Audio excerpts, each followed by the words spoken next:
expect from Brock Purdy in Seattle?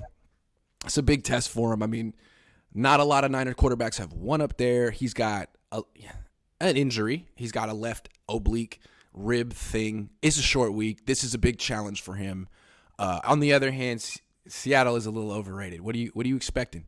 What's a reasonable expectation for this kid?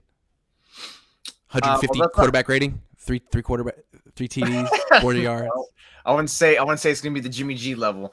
I would like to taper expectations from the Bucs game. I feel bad for this kid because now he came in, played great in emergency relief. A handful of backup quarterbacks do. He played phenomenal in his debut start. I wouldn't say even playing. That's not true. But backup quarterbacks have been able to make their first start in a game. Not every career, but look good. But I mean, that good. I mean, his expectation is living up that high is a pretty high standard now. So I would say he just has to play well, almost maybe just sufficiently well. Where again, just don't turn over the football. You don't have to make too many grand plays like you did last week. Maybe just one or two, just keeping the chains and like take off with the ball a couple times. And just being efficient with the red zone like he's been doing. I mean, that's one thing that's clear as day, that he's better than Jimmy because he can run and he seems more decisive. He's not like frantic when he's in the pocket in the red zone. He actually knows I gotta score. I'm gonna score. So just take care of the football, which is easier said than done. Doing that is already a huge feat in itself. And then just make several plays with your arm and legs. And I think because Seattle's defense is going to quiver when that happens, and I'm pretty sure the running game is going to make it easier on Purdy in the first place.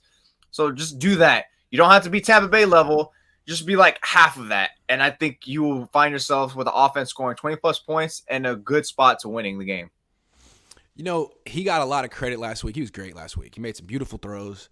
But if you step back and look at what the Niners did, man, they ran for 200+ yards. They played great defense. And anytime you do that, the quarterback is kind of complimentary, even if he plays well, which he did.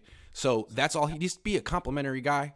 The Seahawks have a worse run defense than Tampa. The Seahawks gave up damn near 300 yards on the ground to the Raiders. Nothing against Josh Jacobs, hell of a player, but come on, man. I mean, this 100 team yards came in the last play of the game. They gave up 189 yards on the ground to the Niners week 2. Like, the Niners can do this. They've done it before. All he has to do is essentially, like you said, take care of the ball, but also take care of himself. Dude, you got hurt on the second drive of your first start. Yeah. And you know what I mean? Like, diving. Don't do that. Don't dive.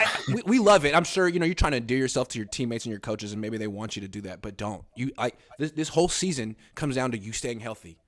And I know he's going to play through injuries because this is his opportunity, but if he keeps playing like this, he's going to have like 4 different things he's playing through by the time the playoffs roll around. That's what always happened to Nick Mullins and C.J. Beathard with their grittiness and toughness. So stop. It's all fun and games, so you're diving for first downs. Stop. Can some quarterback finally understand that the number one job is to stay healthy? Stay healthy, please. I mean, Tom Brady did. I just saw a 45-year-old man get sacked 0 times against the Niners. It was quite impressive. He's not hurt. He got hit a handful of times, though. A lot of times.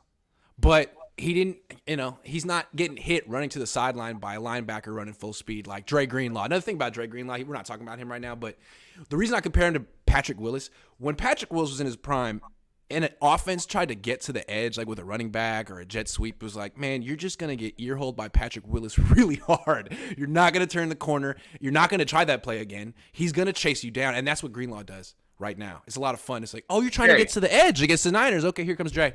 Oh, yeah, he's going to hit you really hard. You're not going to want to do that anymore, huh? That's why sorry, we're not talking about Dre anymore, but I wanted to make that point. That's what I like about a linebacker. And, remember Chris Borland? He was really good, but he couldn't get to the sideline to sideline like that. Yeah, he would make these quickness. Yeah, he would make these diving shoestring tackles, which are impressive, but I like a linebacker who just ear holes you. That's the verb I'm using. You know what I'm saying? Just runs down just plants you in the ground. Doesn't have to dive. Fast. So Brock Purdy, play linebacker like that. That's the expectation. Two-way player, play linebacker. He could do it. Keith says, I agree. We're much more equipped to handle a Debo injury this year versus last year. I look forward to more Ayuk and Jennings targets. Yep. I really, you can say the whole Debo's been a disaster this year, man. I mean, he's still a good player, but they just haven't been on the same page with him. Throwing him the ball hasn't really worked. Running the ball hasn't been smart. Maybe, I don't know.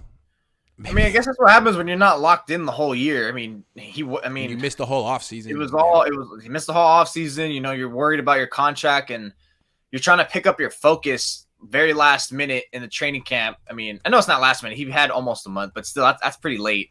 You know, you were there for the pads.